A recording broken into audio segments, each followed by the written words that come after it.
నమస్తే అండి. ఈ సంక్రాంతి పండగకి మాడపడుచు కోసం ఏమేమి పిండి వంటలు చేసామో, అలాగే బిజినెస్కి సంబంధించిన కొన్ని విషయాల్ని కూడా ఈ వీడియోలో మీతో షేర్ చేసుకోబోతున్నానండి. జనవరి స్టార్ట్ అయిందంటే ఫస్ట్ వీక్ నుండి లాస్ట్ వీక్ వరకు సంక్రాంతి సందడి ఉంటూనే ఉంటుంది. ఫస్ట్ 2 వారాలేమో ఇల్లంతా శుభ్రాలు చేసుకోవడం, ఇత్తడి సామానం తోముకోవడం, ఇంటికి రంగులు వేసుకోవడం సరిపోతుంది. ఆ తర్వాత పండగ షాపింగ్లు, పండగ సరదాలు, సంతోషాలు. ఇదే టైంలో చుట్టాలు రావడం, పిండి వంటలు చేయడం, కోడి పందాలు, ముగ్గుల పోటీలు, ఇలా నెల అంతా సందడిగానే ఉంటుంది. ఆంధ్రాలో సంక్రాంతి పండుగ చాలా బాగా జరుగుతుంది కదండి. ఆ సంక్రాంతి సందడి చూడడానికే హైదరాబాద్ నుంచి ఆంధ్ర వచ్చి పండగ సందడి అంతా చూసేసి తిరిగి వెళ్ళేటప్పుడు మన సబ్స్క్రైబర్ నాగరాణి గారు మన ఇంటికి వచ్చారండి. ఓకే, చాలా హ్యాపీ. అసలు అంత లాంగ్ జర్నీ చేసి వచ్చారు. ఇవన్నీ కూడా రోజు ఇల్లు అది మొత్తం చూస్తాం. ఈ కిచెన్ బాగా హైలైట్ కదా, షాక్ అవుతారు మా పిల్లలు. నువ్వు కూడా చెప్పరా సిరి హాయ్ చెప్పండికి. మన ఫాలోవర్ అనకూడదు, ఫ్రెండ్ లాగా అనమాట.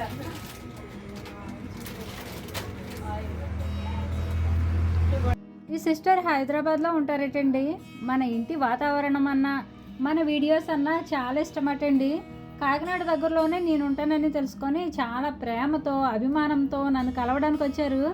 వచ్చి కలవడం మాత్రమే కాకుండా మన ప్రోడక్ట్స్ కూడా తీసుకున్నారు. తనైతే నన్ను అక్క అని చాలా ప్రేమగా, ఆప్యాయంగా పిలిచారు. తనకి నాపై ఎంత అభిమానం ఉందో నా మాటల్లో చెప్పలేనండి. ఉన్నంతసేపు చాలా ప్రేమగా మాట్లాడారు.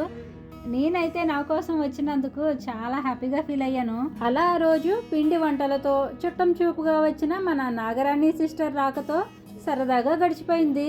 తర్వాత రోజు మన చేలో పండిన ధాన్యం, మినుములు, పెసర్లు, అలాగే గుమ్మడికాయలు కూడా మన ఇంటికి వచ్చేసాయండి.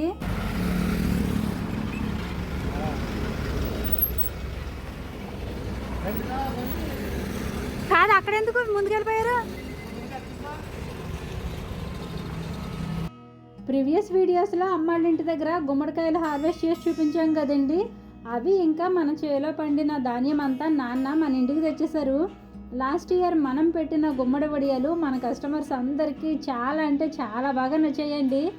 గుమ్మడి వడియాలు స్టాక్ అయిపోయాయి అని చెప్పినా సరే, వడియాలు మళ్ళీ పెడితే చెప్పు సొమ్మ అని చాలామంది అడిగారు. అందుకేనండి లాస్ట్ ఇయర్ కంటే ఈ సంవత్సరం కొంచెం ఎక్కువ గుమ్మడికాయలే కొన్నాము. అయితే ఫస్ట్ గుమ్మడికాయలన్నీ మన ఇంటి దగ్గర ఉన్న స్టోర్ దగ్గర దింపేసాము. ప్రస్తుతానికి గుమ్మడికాయలన్నీ ఈ ప్లేస్లోనే పెట్టేశాము. తర్వాత లోపల పెరట్లో పెట్టాలి. తెచ్చిన ధాన్యపు బస్తాలన్నీ మన ఇంట్లో పెట్టాలంటే ప్లేస్ సరిపోదండి. అందుకే ధాన్యపు బస్తాలన్నీ కొత్తగా రెంట్గా తీసుకున్నాం కదండి, ఆ స్టోర్లో పెట్టేశాము. ఈ స్టోర్లో అయితే ఖాళీగా ఉంది కాబట్టి ధాన్యం అంతా ఇక్కడే పెట్టేశాము. ఇది వరకు అయితే 2-3 బస్తాలు తెచ్చుకొని ఎప్పుడు బియ్యం అయిపోతే అప్పుడు బియ్యం పట్టించుకునే వాళ్ళం. మిగిలినవి అమ్మాళ్ళ ఇంటి దగ్గరే వదిలేసేవాళ్ళం. అంటే సంవత్సరానికి మాకు సరిపడా ధాన్యాన్ని ఉంచుకొని మిగిలిన ధాన్యం అమ్మేసేవాళ్ళం. అమ్మాళ్ళ ఇంటి దగ్గర ధాన్యం ఉంచితే వాళ్ళ ధాన్యం, మా ధాన్యం అంతా కలిసి ఒక గది నిండిపోతుందండి. అమ్మ వాళ్ళకి ఉన్నవేమో 2 గదులు. చెల్లి వాళ్ళ అమ్మాళ్ళ ఇంటికి వచ్చినా, మేము అమ్మాళ్ళ ఇంటికి వెళ్ళినా పడుకోవడానికి ఇబ్బందిగా ఉంటుందండి.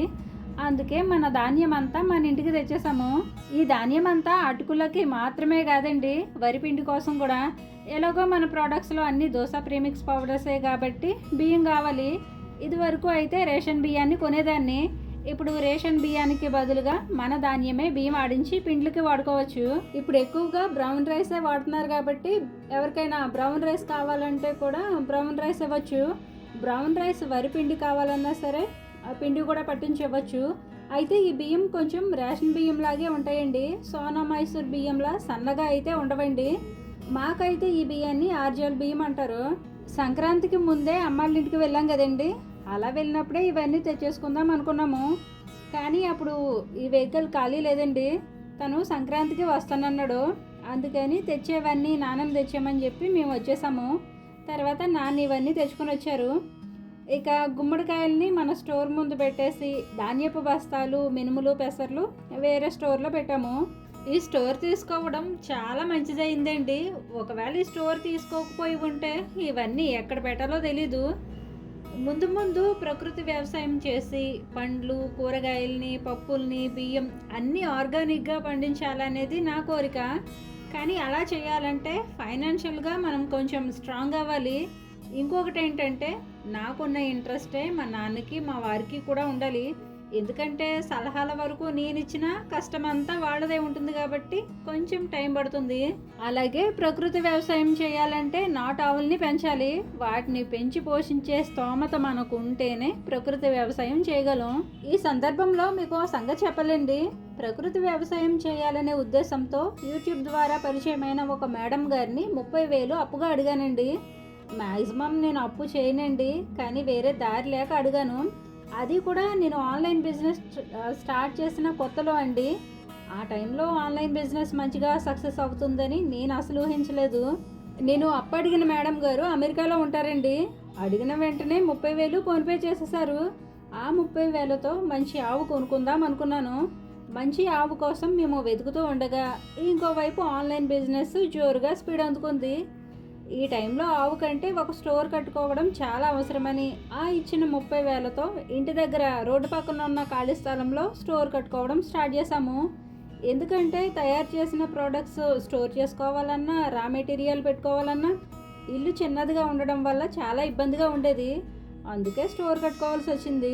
ఒక అవసరానికి అడిగి ఇంకొక అవసరానికి వాడుకున్నందుకు నేనైతే చాలా గిల్టీగా ఫీల్ అయ్యానండి. ఇచ్చిన డబ్బులతో ఇలా చేశాను మేడం అని మేడంకి ఫోన్ చేసి చెప్పాను. మేడం ఏమనుకుంటారో ఏంటో అనుకున్నాను, కానీ మేడం చాలా హ్యాపీగా ఫీల్ అయ్యారు. ఎందుకంటే ఇచ్చిన డబ్బు పాడు చేయకుండా ఇది కూడా మంచి కోసమే వాడుకున్నందుకు మేడం అయితే చాలా హ్యాపీగా ఫీల్ అయ్యారు. అలాగే ఇచ్చిన 30,000 రిటర్న్ చేయవసరం లేదులే సుమా, ఎల్లప్పుడూ నువ్వు నీ ఫ్యామిలీ హ్యాపీగా ఉండాలని చాలా మంచిగా బ్లెస్ చేశారు. అప్పుడు నాకు అనిపించిందండి, మనం చేసే పని నీతి నియమాలతో చేస్తే భగవంతుడు మనకు ఏదో ఒక రూపంలో మేలు చేస్తాడనిపించింది. ఈ రోజుల్లో కన్న తల్లిదండ్రులు, తోబుట్టువులే ఏదైనా చిన్న హెల్ప్ చేస్తేనే రిటర్న్ మన నుండి ఏదో ఒకటి ఆశిస్తున్నారు. అలాంటిది ఏమీ ఆశించకుండా 30,000 హెల్ప్ చేశారు అంటే ఆ మేడం గారు ఎంతో గొప్ప మనసు, మానవత్వం ఉంటే తప్ప అంత పెద్ద హెల్ప్ చేయరు. ఇలా నాకు ఉడతాబత్తి సాయంగా ఏదో ఒక టైంలో ఎవరొకరు హెల్ప్ చేస్తూ ఉంటారండి. 2 నెలల క్రితం ఇంకొక మేడం గారు 20,000 ఇచ్చారు. అవైతే రీసెంట్గా రిటర్న్ ఇచ్చేసాలండి. ఇచ్చిన 20,000తో మినీ మిక్సర్ గ్రైండర్ కొనుక్కున్నాను.